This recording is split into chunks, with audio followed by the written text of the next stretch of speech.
මම අද අස්තරම කියලා ඇති අර පැත්තට බඩු ටික හෙට දාමු මේ වට දාන්නේ මේ ඔක්කොම මචං අරේ ගෙදර ඉස්සරහ ගෑල්ල තියෙනවනේ පොඩ්ඩක් සුද්ධ කරලා ඒකට ඇදලා දාමු බඩු ටික ඔව් මේක ගියත් ඒක තියෙනවනේ ඒක හරි තියෙනවනේ එමුණත් ඒක බලමු ඒක දාගමු ඒක කමන්නේ ඈ මං ගිලගේ අතට හාන්න යන්න ඒත් මේ වගේම තමයි නෑ මං කියන්නේ ගිලාකට මම තේරෙන්නේ ඒ තාම නෑ ඔයාලා ඒ කියන්නේ සාලේ විතරයි ඊ පෙරේද බල්ලාගේ කාමරේ මේ කාමර වලට ගියේ නෑ කාමරේ ඔක්කොම පෙරලානේ තියෙන්නේ මේ ඉස්සරහත් ඒ ඉස්සරහ කාමරෙත් එහෙම කොහොමද දැන් ඔක්කොම මෙව්වා උඩ තිබ්බේ මේ වහලේ ගෙලින්න මේ අර තාමත් තියෙන උඩ එලිච්ච ඒවා ඔය තියෙන තාම රෙදි බෑග් එකේ උඩ එලිලා මේ ටික ගෙනියන්නද මේ තිබිච්ච විතර තමයි තාම ඔය තියෙන්නේ ගෙනියන්නක්ක මුකුත් කරන්න බැරුව තියෙන්නේ වතුරවත් කියලා නෑ මේක ගන්නවත් නේද ආ මල්ලේ ඔව් අර ගියපතින් තියන්න හා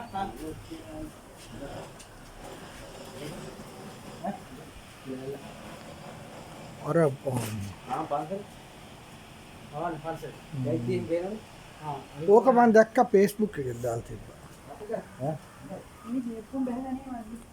මේක ආන් මේ අපි අදලා ගමන් මේක සම්බන්ධ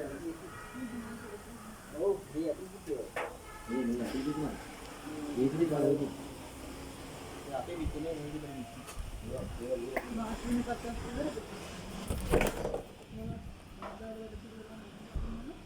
ආම නෑක දැන් මේ ගොඩනැගිලි මේකෙන් ඇවිල්ලා බලනවා කියලා ඉතින් කවදාද දන්නේ ඒගොල්ලෝ එනකොට ඔය ලංකාවේ ඔක්කොම බලාගෙන එනකොට ඒකට අපි මේවා සුද්ධ කරලා පදිංචි වෙලා. ඒකට ඒගොල්ලෝ කියයි ඔය හොඳට තියෙන ඉඳපල්ල කියලා එයා යන්න. මේකේ වුණාට පදිංචි වෙන්නේ යන්න බෑ. අම්මා ඕ. ඒකද? මේක පදිංචි වෙනවා. මේ පැත්තට යන්න. යවලද?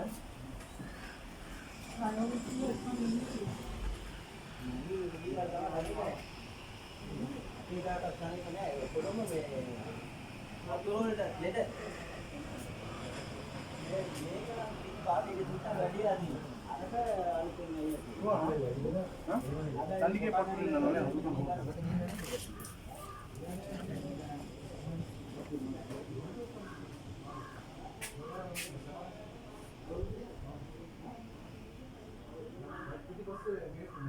කරලා කම්පැනි කරනවා